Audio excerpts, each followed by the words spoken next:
So the hard question comes up. The hard question comes up. Okay, do you want blacks come in the neighborhood, lower the property values or whatever, right? Because a lot of poverty, drugs, and gangs rise up usually out of poor black neighborhoods. So a lot of white neighborhoods don't want their houses sold to blacks because then, of course, other people's property taxes are the price, the worth of it goes down. And I think in time, I don't know. Um,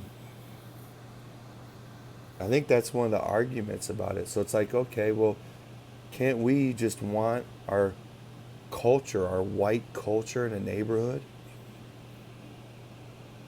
and not bring in gangs and all that, right? They probably have drugs. Not gonna lie, of course they're gonna have drugs, so you can't really use that. But their drugs are not, there's not, I don't know, gang battles and stuff like that that you hear about in white society. Um, they just so so you don't want your property tax. So how could you? Well, you could, but then you trap them in trap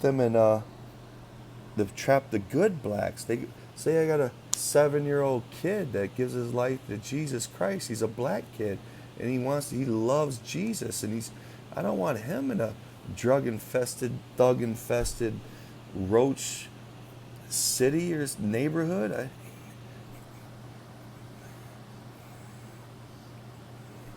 Well, I, well, private homeowners associations that I don't want to be a part of an association, but if you're part of an association, you can not discriminate, but not sell to a black if you see they don't fit your culture.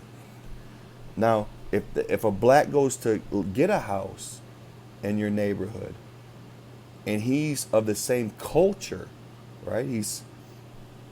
You can't do it by blackness. If he comes in, say you're a neighborhood of conservatives, right? And he's Dr. Ben Carson. He's a conservative too. Now you have to sell to him, but that's how I solve it. But if he's a thug and he has lots of money and he's just buying homes, like, hey, nah, it's not because you're black. It's because we like our culture. We want to keep our culture. That's how I see it. I don't know. I don't, how would you?